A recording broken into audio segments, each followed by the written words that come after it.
Hello students. आज हम अपनी +2 केमिस्ट्री की यूनिट नंबर 4 केमिकल काइनेटिक्स का एक नया टॉपिक शुरू करने जा रहे हैं जिसका नाम है मॉलिक्यूलैरिटी ऑफ रिएक्शन। मॉलिक्यूलैरिटी ऑफ रिएक्शन क्या होता है? किसी भी केमिकल रिएक्शन में रिएक्टेंट के जितने नंबर ऑफ एटम्स या आयंस या मॉलिक्यूल्स जो एक्चुअली केमिकल रिएक्शन में पार्टिसिपेट करते हैं, रिएक्टेंट के उन एटम्स, आयंस या मॉलिक्यूल्स के नंबर को केमिकल रिएक्शन की मॉलिक्यूलैरिटी कहते हैं। मॉलिक्यूलैरिटी हमेशा एक होल नंबर वैल्यू होती है।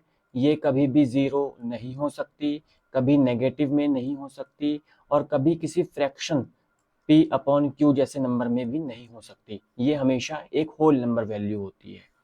केमिकल रिएक्शन की मॉलिक्यूलैरिटी को हम एक सिंपली बैलेंस केमिकल इक्वेशन की हेल्प से पता कर सकते हैं। फॉर एग्जांपल, हमारे पास एक केमिकल रिएक्शन है O2F2 गिव्स O2 + F2। इस रिएक्शन को ध्यान से देखिए तो पता चलेगा कि इस रिएक्शन में रिएक्टेंट O2F2 डिकम्पोज हो रहा है और बना रहा है O2 एंड F2। इस रिएक्शन में रिएक्टेंट O2F2 का 1 मॉलिक्यूल पार्टिसिपेट कर रहा है, तो इस रिएक्शन की मॉलिक्यूलैरिटी होगी 1। ऐसी रिएक्शंस जिनकी मॉलिक्यूलैरिटी 1 होती है उनको हम यूनिमॉलिक्यूलर रिएक्शन कहते हैं। अगला एग्जांपल डिस्कस करते हैं। अगले एग्जांपल में केमिकल रिएक्शन है 2HI गिव्स H2 + I2। इस केमिकल रिएक्शन में रिएक्टेंट है HI। HI के 2 मॉलिक्यूल्स हैं जो प्रोडक्ट में कन्वर्ट होकर H2 एंड I2 बना रहे हैं। इस रिएक्शन को देखिए, हमारा टॉपिक है मॉलिक्यूलैरिटी ऑफ रिएक्शन। ये क्या होता है कि केमिकल रिएक्शन में पार्टिसिपेट करने वाले एटम्स या आयंस या मॉलिक्यूल्स का एक्चुअल नंबर। तो HI एक रिएक्टेंट है इस रिएक्शन में। इस रिएक्शन में HI के कितने मॉलिक्यूल्स पार्टिसिपेट कर रहे हैं? सिर्फ 2 मॉलिक्यूल पार्टिसिपेट कर रहे हैं, तो इस रिएक्शन की मॉलिक्यूलैरिटी होगी 2। ऐसी रिएक्शन जिसमें रिएक्टेंट के 2 मॉलिक्यूल पार्टिसिपेट करते हैं उसको हम बोलते हैं बाई मॉलिक्यूलर रिएक्शन। यूनिमॉलिक्यूलर किसे कहते हैं? जिसमें रिएक्टेंट का केवल एक मॉलिक्यूल पार्टिसिपेट करता है। Uni means 1, bi means 2। अगला एग्जांपल देखिए। अगला एग्जांपल है 2NO + O2 गिव्स 2NO2। यहाँ रिएक्टेंट NO के 2 मॉलिक्यूल्स हैं और दूसरा रिएक्टेंट है O2, इसका 1 मॉलिक्यूल है। टोटल इस रिएक्शन में 3 molecules of reactant actually participate कर रहे हैं, तो इस रिएक्शन की मॉलिक्यूलैरिटी हो जाएगी 3। और ऐसा रिएक्शन इसको बोलेंगे try molecular. Try means 3, means 3 molecule reaction कर रहे हैं, try molecular. Next example, N2 + 3H2 gives 2NH3। N2 reactant N2 है, इसका 1 मॉलिक्यूल पार्टिसिपेट कर रहा है। दूसरा रिएक्टेंट है H2, इसके 3 मॉलिक्यूल पार्टिसिपेट कर रहे हैं और प्रोडक्ट बना रहे हैं 2NH3। याद रखिए, मॉलिक्यूलैरिटी केवल नंबर ऑफ रिएक्टेंट मॉलिक्यूल्स पर डिपेंड करती है, प्रोडक्ट पे नहीं। तो हमें सिर्फ number of reactant molecules he count करने हैं। पहला रिएक्टेंट इसका 1 मॉलिक्यूल है, दूसरा रिएक्टेंट इसके 3 मॉलिक्यूल्स हैं, टोटल मॉलिक्यूलैरिटी हो गई 4। और इस रिएक्शन को हम बोलेंगे टेट्रा मॉलिक्यूलर रिएक्शन। सो एक बार फिर से डिस्कस कर लेते हैं। मॉलिक्यूलैरिटी क्या है? Number of atoms, ion, molecules that are actually taking part in chemical reaction. ये कभी भी 0 नहीं हो सकती, कभी नेगेटिव नहीं हो सकती और कभी भी फ्रैक्शनल नहीं हो सकती।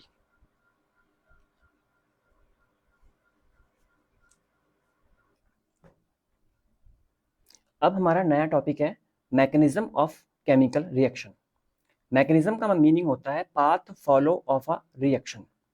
जब कोई केमिकल रिएक्शन प्रोसीड होती है तो उस केमिकल रिएक्शन को प्रोसीड होने में जितने स्टेप्स फॉलो करने पड़ते हैं। केमिकल रिएक्शन में रिएक्टेंट्स प्रोडक्ट में कन्वर्ट होते हैं, तो रिएक्टेंट्स को प्रोडक्ट में कन्वर्ट होने के लिए जिन स्टेप्स को फॉलो करना पड़ता है, उन स्टेप्स को उस केमिकल रिएक्शन का मैकेनिज्म कहा जाता है। The series of step follow by a chemical reaction to proceed is called mechanism. ये स्टेप्स 2 भी हो सकते हैं, 3 भी हो सकते हैं या ज्यादा भी हो सकते हैं। किसी भी केमिकल रिएक्शन की मैकेनिज्म में जो स्टेप स्लो स्टेप होता है वो उस रिएक्शन का रेट डिटरमाइनिंग स्टेप यानी कि RDS कहलाता है। फॉर एग्जाम्पल, हमारे पास एक केमिकल रिएक्शन है 2N2O5 gives 4NO2 plus O2।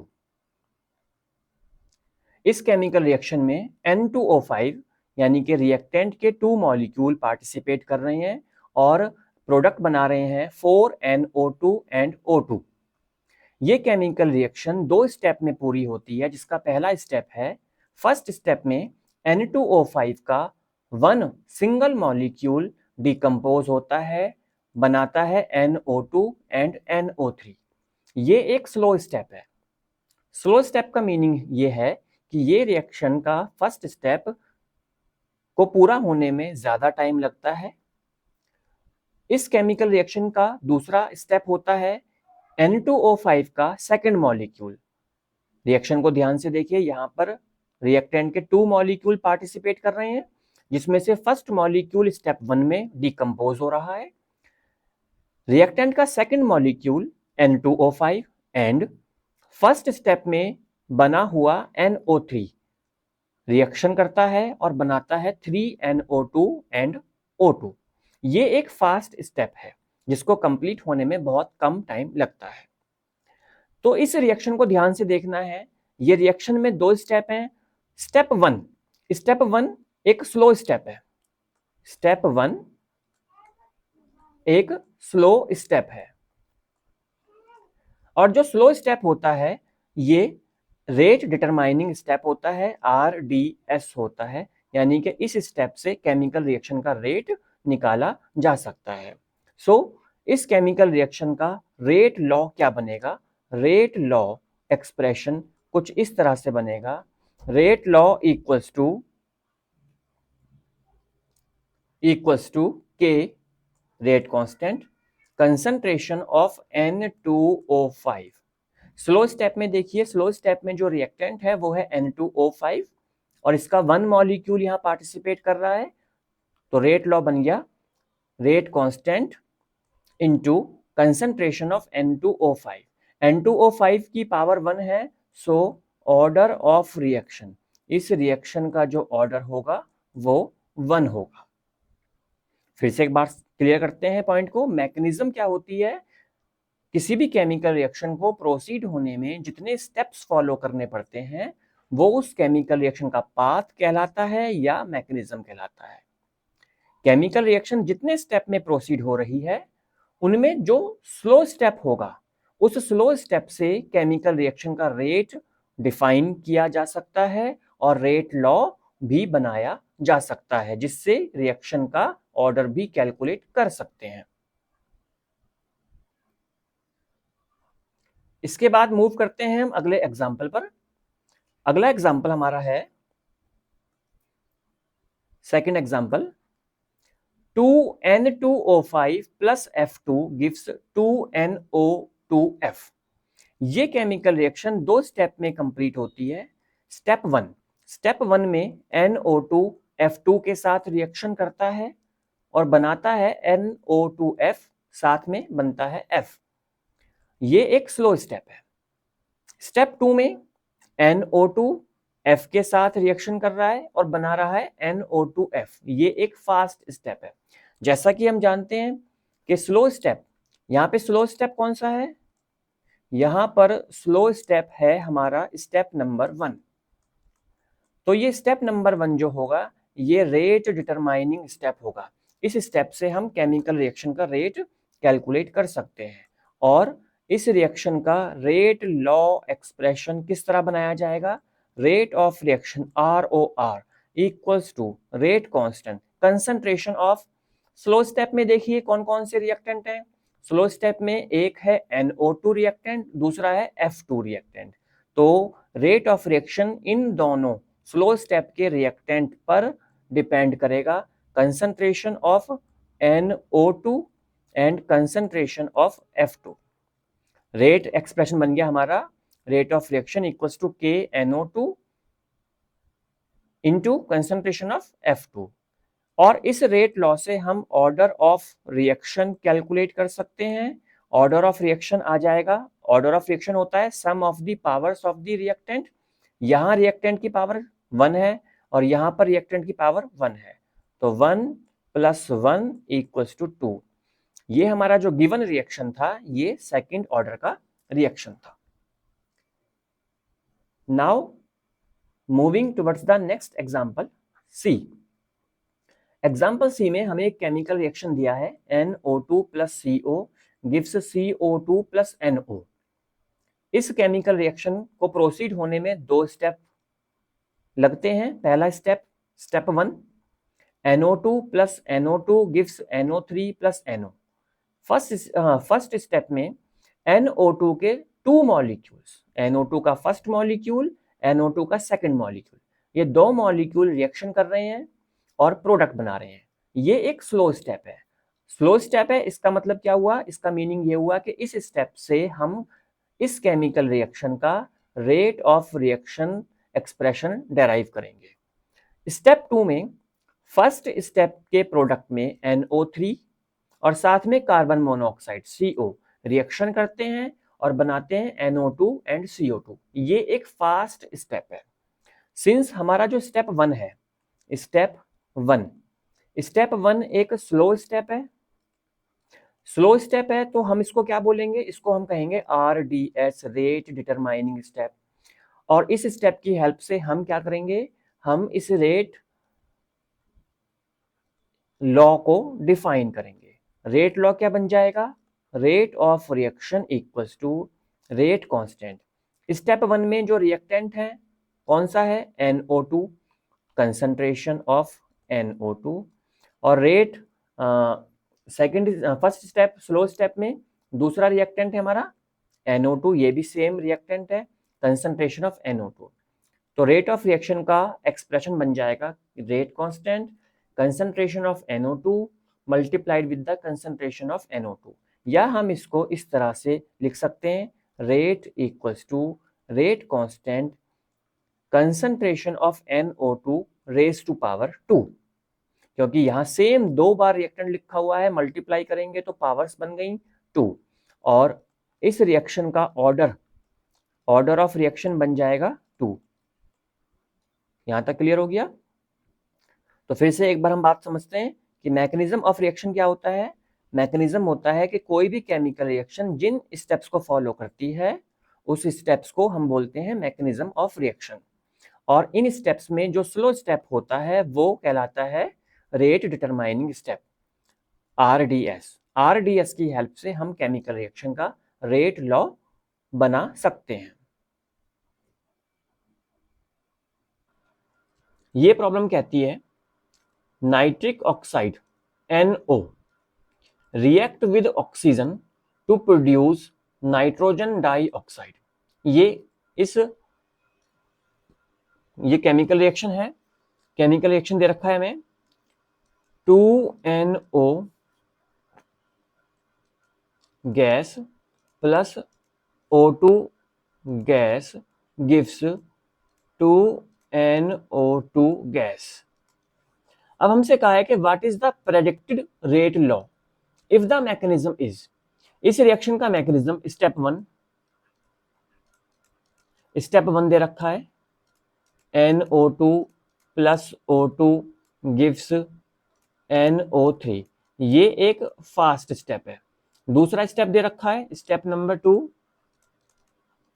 ये स्टेप है NO3 + NO gives NO2 + NO2।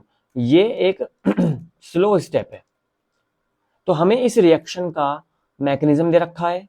Mechanism में फास्ट स्टेप है, स्लो स्टेप है। हमें ध्यान रखना है कि जो स्लो स्टेप होता है वही हमारा रेट डिटरमाइनिंग स्टेप होता है। So step 2 is slow step. Step 2 कैसा है? स्लो स्टेप है। Therefore step 2 is rate determining step. यानी कि हम स्टेप 2 से इस रिएक्शन का रेट कैलकुलेट कर सकते हैं। तो रेट का एक्सप्रेशन बन जाएगा rate equals to, slow step में देखिए रिएक्टेंट कौन सा है? रेट कांस्टेंट रिएक्टेंट हो गया NO3, दूसरा रिएक्टेंट है NO, तो कंसंट्रेशन ऑफ NO, ये बन गया हमारा इस रिएक्शन का गिवन रिएक्शन जो थी हमारी, जिसमें नाइट्रिक ऑक्साइड NO रिएक्ट कर रहा है ऑक्सीजन के साथ और नाइट्रोजन डाइऑक्साइड बना रहा है। इस रिएक्शन का हमारा रेट लॉ बन जाएगा, rate equals to rate constant concentration of NO3 multiplied with concentration of NO। इन्होंने हमसे कहा है कि इस रिएक्शन का ऑर्डर ऑफ रिएक्शन भी कैलकुलेट कीजिए। सो ऑर्डर ऑफ रिएक्शन हम जानते हैं, ऑर्डर ऑफ रिएक्शन क्या होता है, it is the sum of the powers of reactant. Rate expression में जो रिएक्टेंट्स दिए हुए हैं इनकी पावर्स का सम, तो रेट एक्सप्रेशन में NO3 की कंसंट्रेशन का पावर है 1 और दूसरा रिएक्टेंट NO इसकी कंसंट्रेशन का पावर है 1, तो दोनों को सम कर दिया, rate of reaction order of reaction आ गया हमारा 2। तो ये सेकंड ऑर्डर का रिएक्शन है।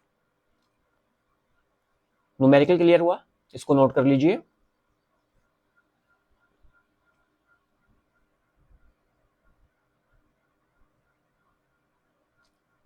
ओके, इसका स्क्रीनशॉट ले लीजिए। नेक्स्ट प्रॉब्लम पे मूव करते हैं। हमारा नेक्स्ट प्रॉब्लम है, for the reaction at 500 kelvin, temperature दे रखा है 500 केल्विन और एक रिएक्शन है NO2 plus CO gives CO2 plus NO। The proposed mechanism is given below. इस रिएक्शन का मैकेनिज्म हमें दे रखा है, दो स्टेप दे रखे हैं, स्टेप 1 स्टेप 2। स्टेप 1 हमें क्या दे रखा है, लिख लेते हैं। स्टेप 1 हमें दिया हुआ है NO2 plus NO2 gives NO3 plus NO। ये क्या है, ये एक स्लो स्टेप है। इसके बाद हमें स्टेप नंबर 2 दे रखा है इस रिएक्शन का, ये स्टेप दे रखा है NO3 plus CO gives NO2 plus CO2। ये एक फास्ट स्टेप है। हमसे पूछा है कि what is the rate law for the reaction, कि इस रिएक्शन का रेट लॉ क्या होगा। हमें पता है कि रेट ऑफ रिएक्शन या रेट लॉ डिपेंड करता है स्लो स्टेप पे, फास्ट पे नहीं करता। किसी भी केमिकल रिएक्शन की मैकेनिज्म में जो स्लो स्टेप होता है, स्लो स्टेप कौन सा है यहाँ पर, स्लो स्टेप यहाँ पर है स्टेप नंबर 1। स्टेप नंबर 1 ये स्लो स्टेप है। देयरफॉर स्टेप 1 इस मैकेनिज्म का एक रेट डिटरमाइनिंग स्टेप होगा, यानी कि इस स्टेप से हम इस केमिकल रिएक्शन का रेट कैलकुलेट कर सकते हैं। और अगर हम रेट कैलकुलेट करते हैं तो हमारा रेट लॉ बन जाएगा, rate equals to rate constant. Concentration देखिए, स्लो स्टेप में रिएक्टेंट का कंसंट्रेशन, यानी कि रिएक्टेंट है NO2, कंसंट्रेशन ऑफ NO2, और दूसरा रिएक्टेंट भी दे रखा है NO2। दोनों रिएक्टेंट सेम है, तो हम इस रेट को इस तरह भी लिख सकते हैं, rate equals to rate constant NO2 raise to power 2। और इस रिएक्शन का ऑर्डर ऑफ रिएक्शन बन जाएगा 2। क्लियर है? इस प्रॉब्लम को नोट कर लीजिए, सॉल्व कर लीजिए।